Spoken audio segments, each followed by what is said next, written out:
And good afternoon and welcome to another episode of Nutmeg Sports here on the HAN Network. I am Frank Granito and I am very pleased to be joined in studio today by John Kovacs. Johnny, how you doing? Great.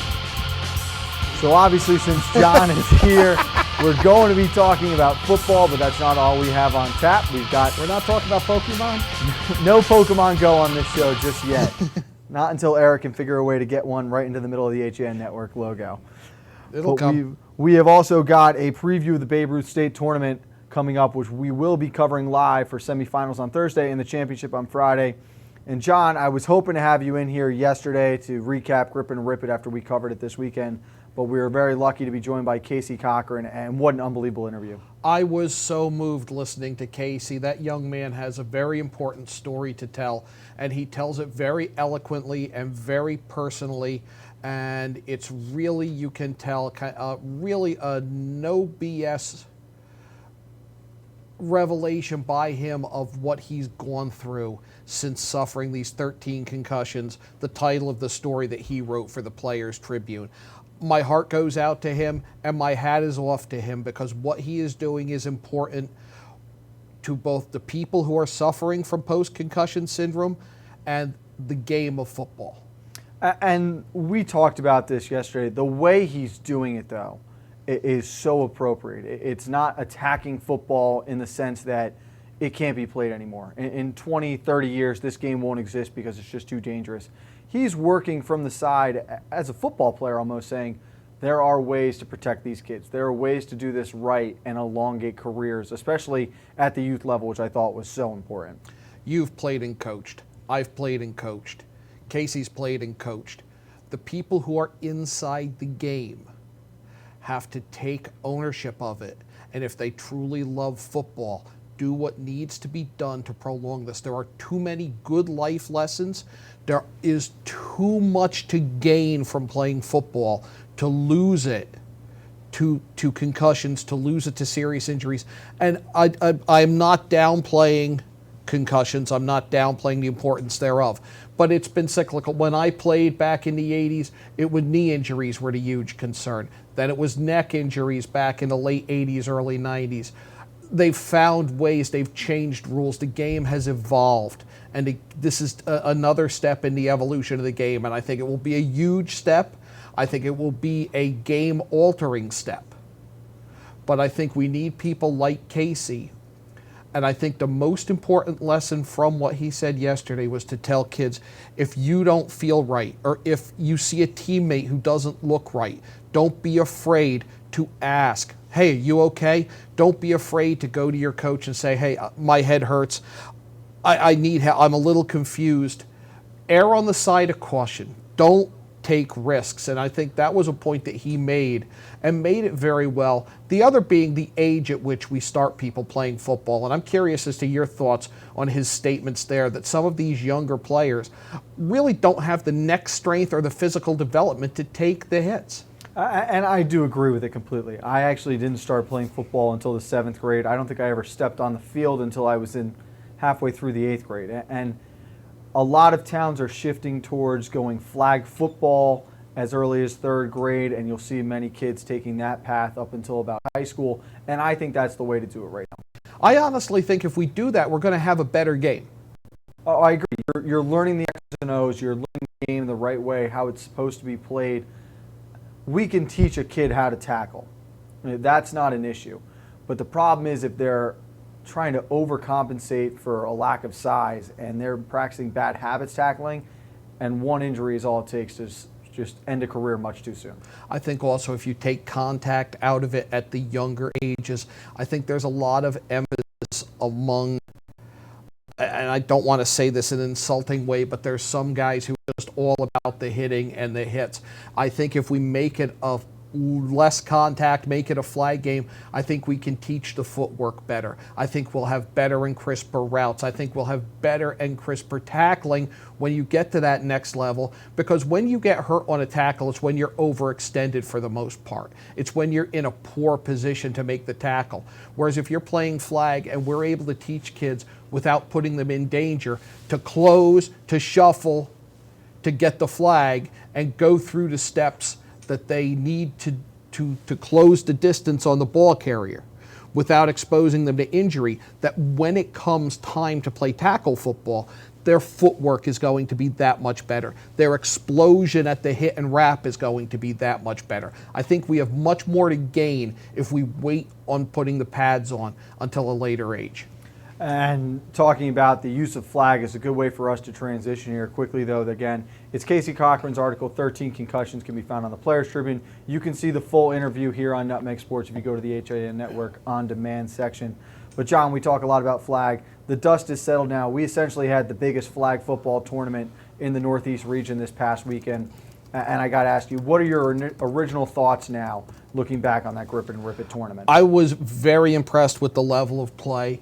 I think there is a lot to be learned. I think that would have been a great place for young players to go and watch some of the best in high school football in the Northeast and learn from them. We talked during the broadcast about high pointing the ball, and we'll talk about that when we watch some film later on. I thought the quarterbacks looked good. You can see that it's summer with some of the timing on the routes. You can see that it's summer with some of the play calls when we're going to take a shot every play.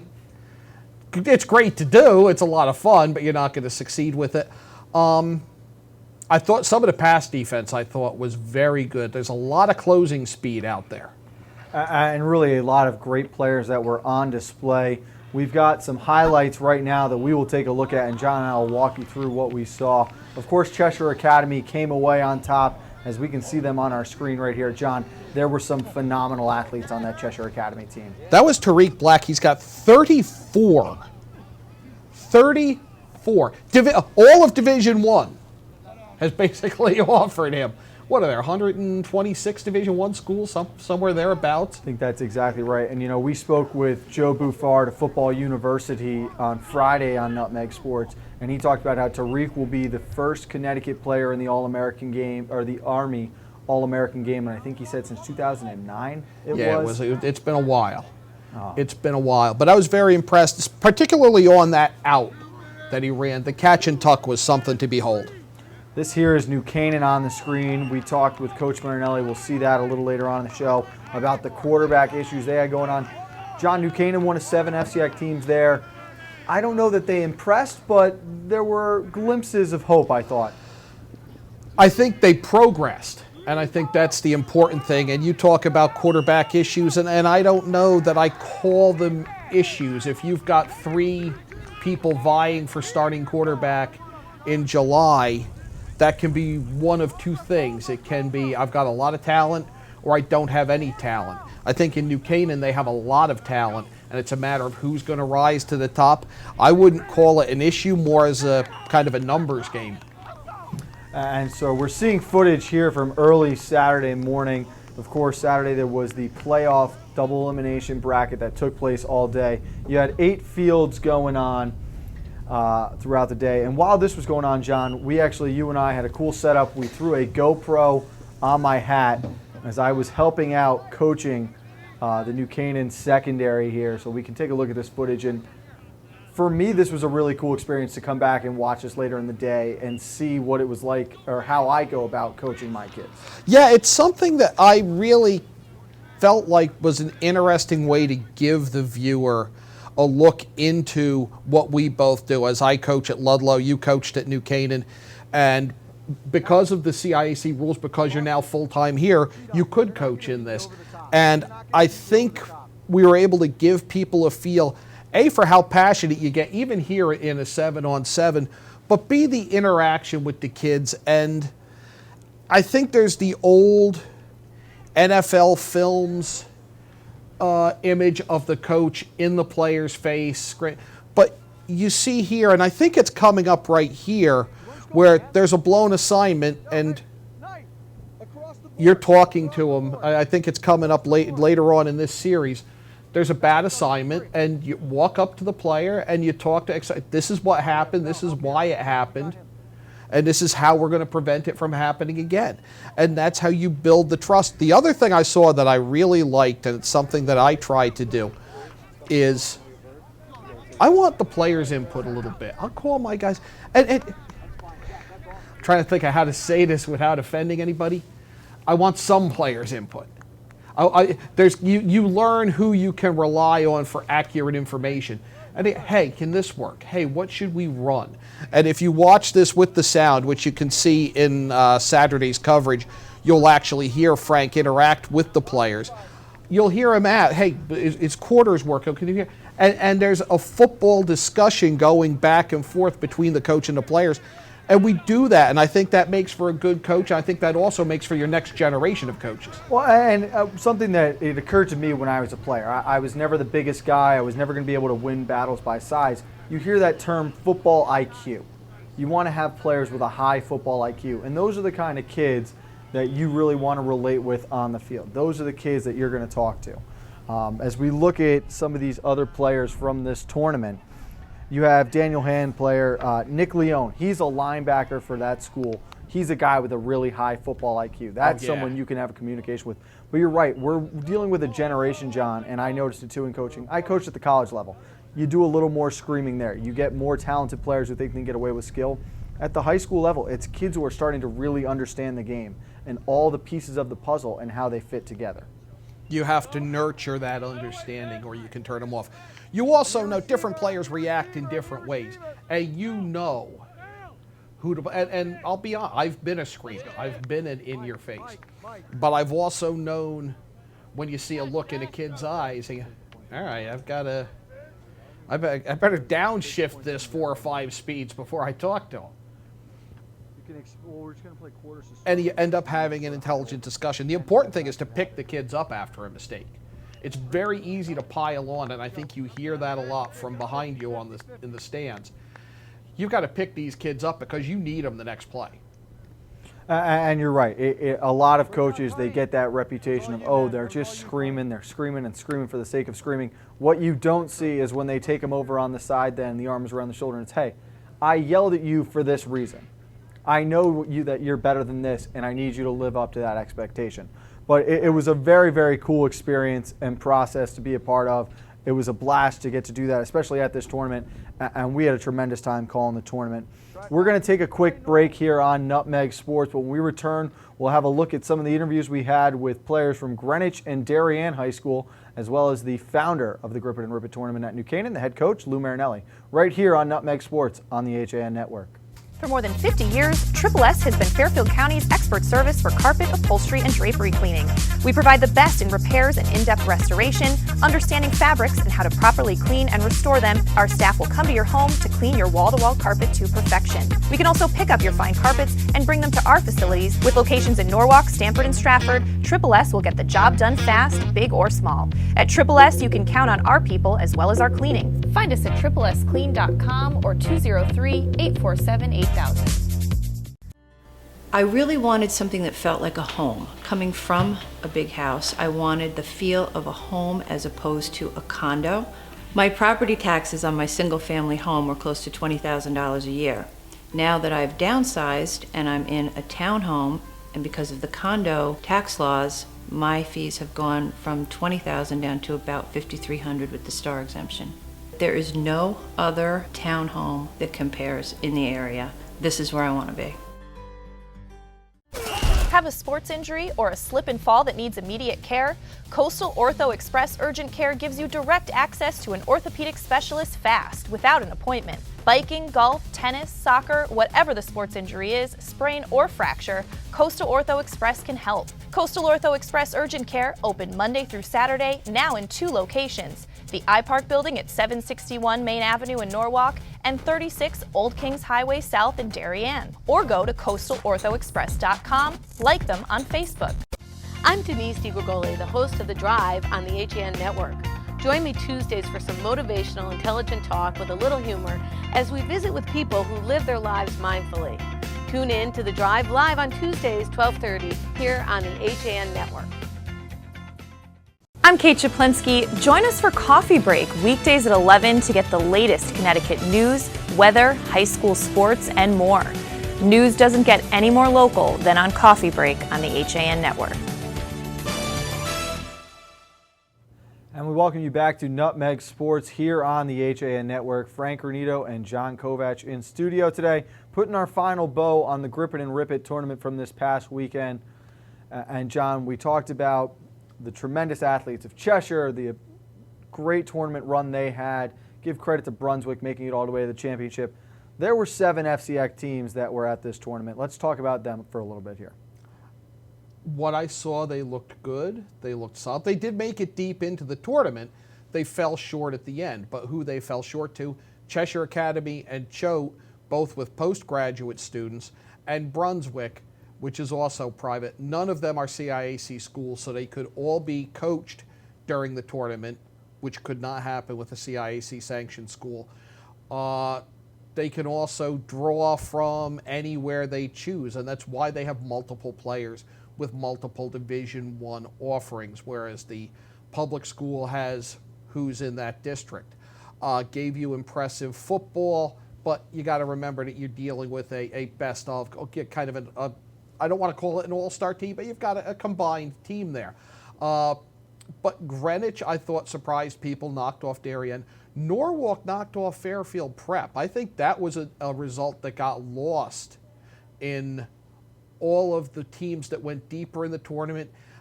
Darien was Darien. New Canaan is sorting itself out. Once I think they settle on a quarterback, then I think the timing will be there because you'll work with one quarterback and not 3.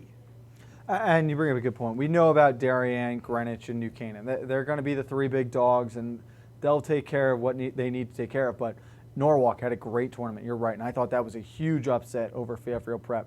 I thought Stanford held its own. I was going to ask you, did you see them at all or talk to anybody who did? I wanted to. I saw one of their games late Friday afternoon, and it's a process for Stanford right now, and I think they're figuring it out. But there were glimpses of it on Friday afternoon from what I saw. I thought St. Joe's was a little quiet or underachieved. I expected them to go a little further than they did. But all in all, I mean, the FCI, they competed, which was the most important thing, I thought. Where did Stanford look stronger? They're known for their offense, for really gunning it, and they just hope that they're going to get more long passes than you do. Well, they put the athletes on display for sure. I thought that was where they excelled on Friday afternoon, and that was in that long passing game. They've got the athletes with the ability to stretch the field and make some bigger plays. It's going to take time, and it takes a lot of work for them to be able to mix in that interior part of the box now, and you get the whole schematic part of it down to go with it. And that's an important point that you bring up, is that you do lose the box. I mean, you can look great with the receivers and the backs, but if you don't have anybody protecting the quarterback, he might not have the 4 seconds that he's allotted in a grip it and rip it 7-on-7 tournament. And that's something else that comes into play, is because you're asking, a lot of teams will just say, we've got better athletes, we're going to play man-to-man coverage. It's not a guarantee. For some reason you can't play man coverage for 4 seconds. That's not always the case. If you're playing man coverage, there's probably a blitz coming. I wouldn't even say he has 4 seconds to get rid of that football. So, I wouldn't. And the other thing that you lose, because it's a helmets only but no pads tournament, you lose that ability to bang a guy off the route, to reroute a guy. A defensive coordinator who I worked with, whose opinion I respect a lot, used to tell the DBs and linebackers, hey, the average route is 4 seconds. If you can knock him off his route for 1 second, he's only got 3 seconds to run it. That's only 3/4 of a route. 3/4 of a route is not a route. You don't see that play, and it's good that you don't, because it's a helmets only, no pads tournament. I think some of those patterns, if a guy was knocked off his route, it would be a different result. Some of those crossing patterns would not be open if the linebacker had his head on a swivel and saw the guy coming across in the fall. And so we'll get back to those big guns now, as we've got some interviews to take a look at. We'll start with the Greenwich Cardinals, as their captains joined us on the Nutmeg Sports set on Friday afternoon. High school, I have the pleasure of being joined now by the captains of the Greenwich Cardinals, and we'll let them introduce themselves here. Tyler Ferris. Ben Kraninger. Mike Cece. Guys, thanks for taking time and joining us. Let's first talk about how excited you are to be at this tournament. What does it mean for the Greenwich Cardinals team? It means a lot to us to be invited to this tournament again. It's very competitive, about 32 teams are here. So we're definitely trying to compete with everyone here at the top. Yeah, we're just trying to compete and get better. We're taking it as another opportunity in the offseason to get better in the secondary, the quarterbacks, receivers. So it should be a fun weekend. Yeah, it's just a good opportunity for us to play. I mean, the best competition around here, so definitely fun to be here. Definitely a lot of familiar faces as you see some FCX teams. It's a passing tournament, and we know your new coach, well, I guess he's been there now, Johnny Marinelli, brings a special passing offense with him, but he also brings a special color with him. I got to ask you guys, how do you feel about the neon? Because you're rocking a lot of it. Oh, I love neon. So I was part of making this jersey. So we definitely wanted to do something new. We never really did this before with our old jerseys, our old 7 jerseys with our old coach, but we're doing something new. Yeah, it's different. It's fun. It brings a little bit of a spark, we think. Yeah, it's just we're all about being bold at Greenwich, and this definitely explains who we are. And you talk about doing something new. A little bit of an underachieving season in Coach Marinelli's first year. This is a new team. What are the expectations and goal for you guys? We're just trying to work hard, trying to compete with every team in the FCX, the state even. I think we're gonna be working hard to get to the top. Yeah, let's be working hard all off season. Season's a little while away, so we'll see when it comes. Yeah, the FCX obviously strong this year with everybody returning guys like New Canaan, Trumbull, Ridgefield, Darien, obviously. And yeah, we're just trying to do our part and get some wins and work hard and get better. A couple of those FCX teams are here today. Is there one in particular you think you'd like to see tomorrow in the playoff bracket? Darien and New Canaan. Yeah, Darien, New Canaan. Definitely Darien. And so that was a Greenwich team, John, that had a lot of success this weekend. They actually beat Darien the first time the two teams played against each other in the tournament, lost the rematch in the losers bracket later on. But something new, a different feel to this group. That's what they're preaching right now in year 2 of the Johnny Marinelli reign. Well, now I'll tell you what they're preaching after this weekend. You beat Darien, you beat Darien, you beat Darien, you beat Darien. That is being drilled into their heads that you can be that good. Something new, a team with a ton of pride. You can see in the way they look. Now, you don't wear the flashy uniform unless you want to draw attention to yourself. And you don't draw attention to yourself unless you think you can get the job done. That's a team there that thinks they can get the job done. And you just get a feel that this senior class is much more invested into what Johnny Marinelli is preaching. And it's no disrespect to last year's team, but that's a tough transition to go from such a storied program, Rich Albanese being there forever, to what Johnny's bringing to the table. That's tough. The other part that's tough is a whole new system. You're learning a whole new offense. You're learning a whole new defense. You're learning a whole new way of doing that. From the way you gather in the locker room to the way you get together at meetings to the way you line up to stretch, that's all new. It's all an adjustment. Now they're in year 2. They might be buying in a little bit more. And Johnny's a guy that reaches the kids. He gets his kids excited. They've got a ton of merchandise like that day glow they were wearing there. The kids love that. And so we talk about them being able to beat Darien. They had the success. We also caught up with the captains for the Blue Wave on Friday afternoon. Let's hear what they had to say about the upcoming year. Granito, and joining me right now, a couple members of the defending FCX and state champion Darien Blue Wave. I'll let them introduce themselves. Finley Collins. Brian Peters. First of all, let's congratulate you guys again on all the success of last year. And now let's forget about it because you're a new class. Yeah. Let's congratulate you on winning the Fordham 7-on-7 tournament last weekend. How'd you guys have success down there? Obviously we don't return a lot of seniors, but we have a lot of young guys who are very talented who are filling in nicely, and they did a nice job last weekend taking care of business. And basically, I would say that we're not more athletic than any other team that we play, but our schemes and our coaching really benefits us, and we're able to pick apart defenses and as well as lock down other teams on offense. So basically it really just comes down to our schemes and how we kind of have perfected what we do. And Brian, you have the tough role of filling the shoes of Timmy Graham. You had tremendous numbers last weekend, great completion percentage, high touchdown to interception ratio. What do you bring to this offense now as the starting quarterback? I think it brings some leadership to the team. It's very hard filling in for Timmy after what he accomplished last year, but the work that myself and my teammates put in the off season, I think I can try to fill his shoes a little bit, if anything. I think I'll be all right. Finley, you played a little bit on the defensive side last year. You guys lose a lot over there, especially in the secondary.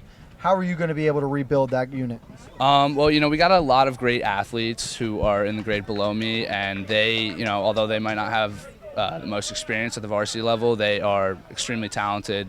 They've been doing a great job locking down opposing offenses, and I think they'll do the same during the season. So. And Brian, you've got to feel pretty confident knowing that you've got Andrew Stuber protecting your left side. What can you say about him and what he's going to mean to this team this year? He's a monster. He's going to Michigan. He's everything, and almost our whole line's returning as well. So I think he'll be able to protect me and the rest of our offense pretty well. Yeah. You guys come in as the undisputed #1 team in the state. There's going to be a pretty big target on your back. What are you going to have to do to have success this year? I think we're just going to have to continue to work hard and get in the weight room and make sure we're on top of our conditioning, and because that's really been a staple of our game the past couple of years, is just how hard we work. And I think although, obviously the senior class that just graduated was extremely, accomplished in what they were able to do, I think that we're going to be able to repeat just because of the type of players we have in this program and how hard we work outside of the season. So you heard it there first, John. High expectations. They lose a lot, but they expect to fill those holes and repeat as conference and state champions. Hasn't mattered what they've lost the past 4 or 5 years. Just keep opening up a space for the plaque someplace, because there's one coming. It doesn't matter what they lose, they just reload. And if there's anyone who has a say about that plaque being placed in the wall, it's our next guest, as we were gracious enough to be joined by the tournament founder, the infamous Lou Marinelli. Let's take a look at that. Class M state championships last year and your 300th state victory. Thank you very much. I believe you were a member of that staff, and you played a lot, an important part of all of those wins, right? How many of you do you have of those wins? As a player, as a coach? Somewhere around 40-ish, but... See that? And you steal them from me. So we sure we want him on? No, never. Absolutely never.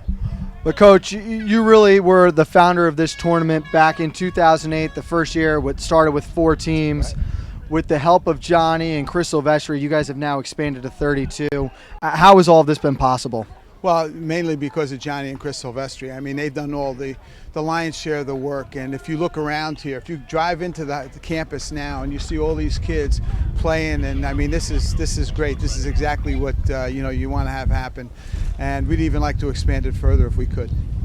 It really is an unbelievable spectacle, and just the opportunity for all these kids to get together and continue playing in the summer with so much else going on.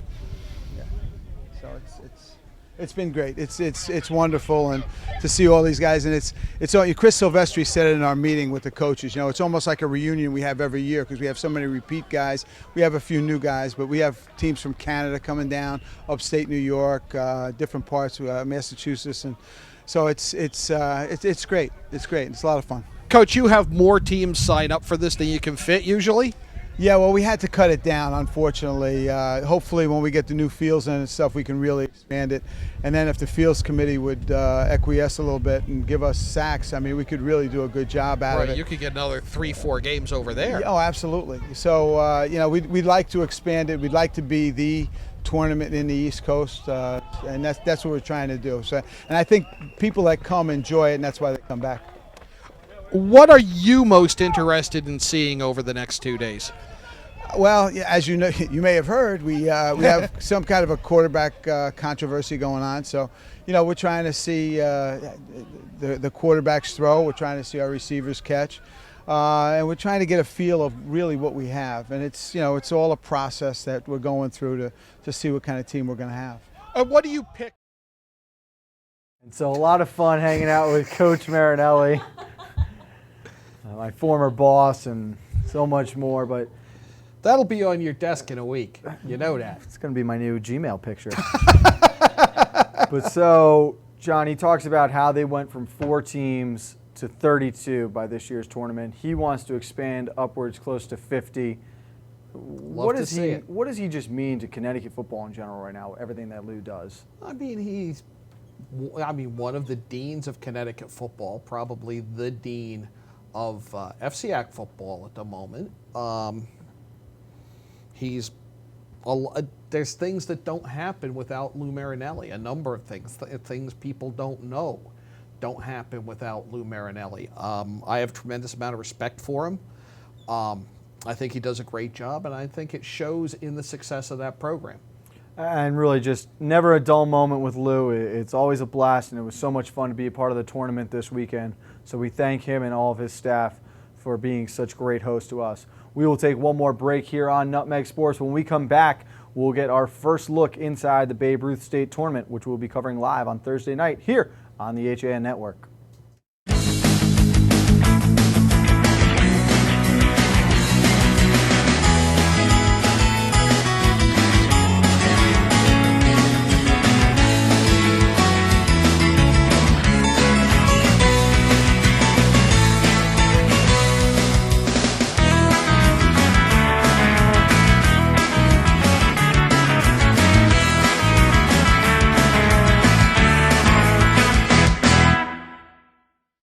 Keep your future star active and happy this summer at Future Stars Sports Academy camps and clinics.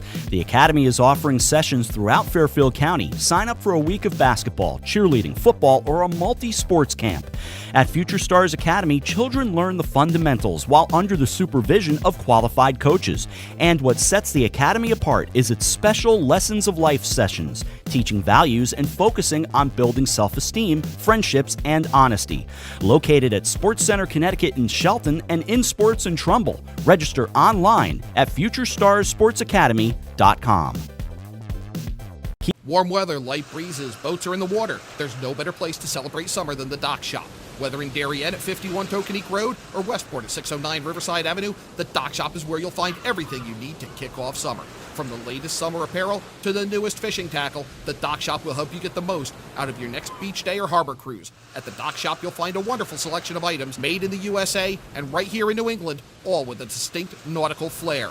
Boater, beach bum, fisherman, or simply love the coastal lifestyle, this is a unique place to shop. DockShop.com. Walter Stewart's Market in New Canaan is your time-saving local shopping destination for the best of spring. Find many of your favorite products, from great specials on everyday items to the freshest organic produce, artisanal cheeses, and grass-fed steaks. Drop off your knives to be sharpened, grab a beautiful bouquet of spring flowers, and stop in next door for a wine tasting. Plus, their personable staff is always ready to lend a helping hand. So stop in to Walter Stewart's Market, 229 Elm Street today, or shop online at stewartsmarket.com. I'm John Kovach. I'm a newspaper editor. I'm a high school football coach. I'm a television presenter. And I want you to love fishing as much as I do. Tune in to Yankee Fisherman, Thursdays at 1 on the HAN Network. It's like going to the tackle shop without leaving your office. And we welcome you back to Nutmeg Sports here on the HAN Network. Frank Granito and John Kovach in studio today. And we've got the All-Star game tonight for professional baseball. Let's turn our attention over to All-Star baseball at the youth level. We'll obviously be covering the Connecticut 13 and under Babe Ruth State Tournament down at Kubetta Stadium in Stamford this weekend as we get closer and closer to the semifinals with round robin play finishing off tonight. John, we started with an 8-team field, and we saw some good games. There were teams that really stood out. If we go back to Friday night, this was a game, Stanford and Trumbull. I would have liked to have seen it a little later in the tournament. Stanford comes out on top 4-0, but I feel that Trumbull's a little upset that they got him that early. Yeah, I think you want to start a tournament off with a bang, but you also want to give your better teams a chance to go deep in the tournament. I'd be very curious to know what Trumbull really thinks about that. And we will have the Trumbull coach on tomorrow's show as Bill Bloxham will join me in studio to co-host. We got to Saturday, and there were all 8 teams in action that day. The results were as follows. New Milford defeated North Haven 16-6. Darien over Amity 13-3. Trumbull edged out Waterford 3-2, and Stanford took care of Simsbury 9-0. Trumbull and Stanford were both granted Sunday off after back-to-back games. The other 3 games, they came out on top with New Milford over Darien 6-3, Amity over North Haven 7-3, Waterford over Simsbury 12-0. And John, the tournament tiebreaker situation is determined by run differential. So we got to last night's games, and it was bracket 1, which features Stanford, Trumbull, Simsbury, and Waterford. Trumbull beat Simsbury 7-1. They really couldn't afford to give up that one run. Waterford beats Stanford 6-3, and Trumbull goes home losing in the run differential difference. Yeah, and I don't know how I feel about that as a tiebreaker, because it might encourage you to steal that extra base in a 9-0 game because you need that 10th run. I'd rather see it be, say, runs allowed. I think that would be a more fair way to reward good pitching and good defense, whereas I think run differential, it kind of opens the door to maybe you take that extra base, maybe you squeeze in that run to build that insurmountable lead. Having been on a team, not in baseball, that fell victim to a team needing points and calling timeout with it 42-0 to make it 49 because they needed it for a tiebreaker, I can tell you it's, not a great place to be. No, it's not, and it's not what we want to be preaching to our youth organizations right now. As we look ahead to tonight's games, the first bracket has already solidified itself. Stanford and Waterford will advance to Thursday. It is confirmed that Stanford will play the number 2 seed from bracket 2 in the 8 o'clock game, meaning Waterford will play at 5:30. Bracket 2, you've got New Milford tonight against Amity and Darien against North Haven. New Milford and Darien can both clinch with a win. It gets a little tricky if Amity knocks off New Milford, because then you're teetering on another 3-way tie and we have to go to run differential again. I love it when there's a lot of teams in there. I don't like tiebreakers like that. I don't know if there's an alternative or if they've discussed it. We will have more on those games tomorrow on Nutmeg Sports. Again, we'll be joined by one of the Trumbull coaches. Bill Bloxham will be in studio to host with me, and a representative from the Babe Ruth organization will come on and talk about the tournament and how much fun it has been at Stanford at Kubetta Stadium so far. Again, we will be live there Thursday night. First pitch for semifinal number 1 is at 5:30. Second game starts at 8, and we'll be back at 7 o'clock on Friday for the championship game. For John Kovach, I am Frank Granito. That's going to do it for this episode of Nutmeg Sports. We'll see you back here at 2 o'clock tomorrow. Don't forget coffee break at 11 with Kate Saplinski.